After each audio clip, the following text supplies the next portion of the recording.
Hello everyone and welcome to my channel Mathematia.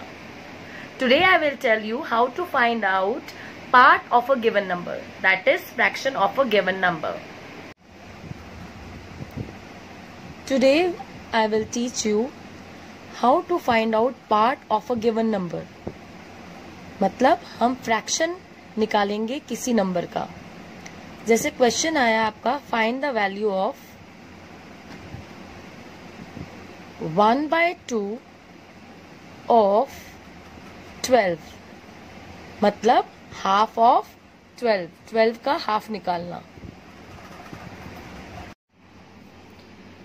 अब हम 1/2 fraction को नीचे कॉपी करेंगे और ऑफ की जगह इनटू का साइन लगाएंगे, मतलब मल्टीप्लाई. अब 12 जो होल नंबर है उसको भी हम एज अ फ्रैक्शन लिखेंगे. किसी भी होल नंबर को हम फ्रैक्शन लिख सकते हैं अपॉन 1 डाल के.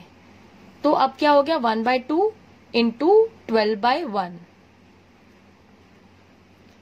अब हम कैंसिलेशन मेथड यूज करेंगे. ये ध्यान रखेंगे कि कैंसिलेशन मेथड न्यूमरेटर से डिनोमिनेटर कैंसिल हो सकते हैं, क्रॉस में भी और अपॉन में भी, ऊपर नीचे भी और क्रॉस में भी हो सकते हैं. लेकिन आमने सामने, मतलब न्यूमरेटर से न्यूमरेटर कैंसिल नहीं हो सकता और डिनोमिनेटर से डिनोमिनेटर कैंसिल नहीं हो सकता. और दूसरा कैंसिलेशन है, कैंसिलेशन मीन्स डिवीजन. जो हम डिवीजन कर रहे हैं, ये जो दो नंबर्स हैं, ऐसा नंबर हमें चुनना है जो इन दोनों को डिवाइड कर ले, मतलब उसके टेबल में ये दोनों आने चाहिए. अब देखिए 2 और 12 किसके टेबल में आएंगे, 2 के. 2 अपने टेबल में कहा आएगा, 1 जा, तो इसको कैंसिल करके हम लिख देंगे 2 1 जा 2, और फिर 12 को कैंसिल करके लिख देंगे 12 2 के टेबल में कहा आएगा, 6 जा, तो 6 जा. तो कैंसिल करके 2 को कैंसिल करके आ गया 1 और 12 को कैंसिल करके आ गया 6. अब नेक्स्ट हम क्या करेंगे, जो न्यूमरेटर में जो भी नंबर्स बच गए हैं उनको आपस में मल्टीप्लाई करेंगे और डिनोमिनेटर में जो नंबर्स बच गए हैं उनको आपस में मल्टीप्लाई करेंगे. 1 इंटू 6 अपॉन 1 इंटू 1. अब हम इन दोनों नंबर्स को मल्टीप्लाई करेंगे और यहां लिखेंगे 6 1 जा 6 और 1 1 जा 1. अब जैसे हमने 12 को, होल नंबर को फ्रैक्शन बनाने के लिए 12/1 लिखा था, वैसे ही इसका रिवर्स 6/1 को हम कैसे लिख सकते हैं, 6. तो हमारा हाफ ऑफ 12 की वैल्यू आई 6. अब एक और नंबर लेके हम ये समझेंगे concept, half of 18. Same method से हम पहले 1/2 कॉपी करेंगे, फिर मल्टीप्लाई का साइन, फिर 18/1. फिर हम कैंसिलेशन करेंगे. किससे जाएंगे, जो दोनों कैंसिल किससे होंगे, 2 से. 2 के टेबल में 2 कहाँ आता है, 1 जा, और 2 के टेबल में 18 कहाँ आता है, 9 जा. अब हम जो न्यूमरेटर में जो नंबर्स बच गए हैं उनको लिखेंगे और मल्टीप्लाई करेंगे. 1 into 9 upon 1 into 1. Now 1 into 9 is 9 and 1 into 1 is 1. Again अब हम इसको कैसे लिख सकते हैं, 9/1 means 9.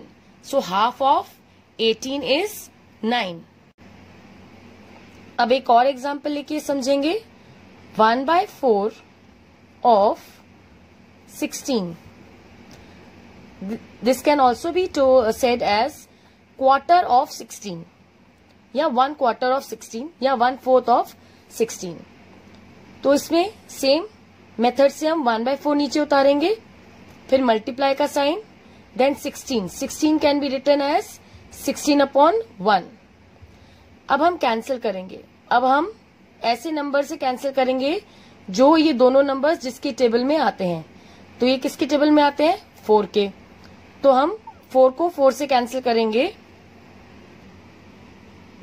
तो क्या मिलेगा हमको, 4 1 जा 4 4 4 जा 16। अब हम ऊपर के दोनों नंबर्स को, न्यूमरेटर्स को मल्टीप्लाई करेंगे 1 इंटू 4 अपॉन 1 इंटू 1। अब हमें क्या मिलेगा? 1 4 जा 4 और 1 1 जा 1। अब हम इसको कैसे लिख सकते हैं? 4 upon 1 means 4, so 1/4 of 16 is 4।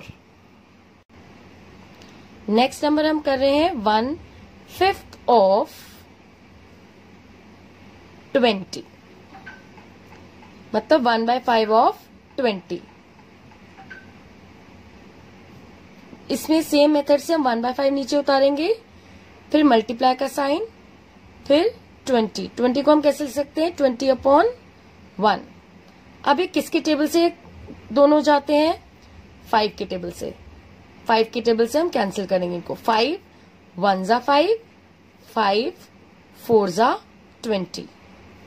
अब हम न्यूमरेटर्स को मल्टीप्लाई करेंगे 1 इंटू 4 बाय 1 इंटू 1। अब 4 1 जा 4, 1 1 जा 1।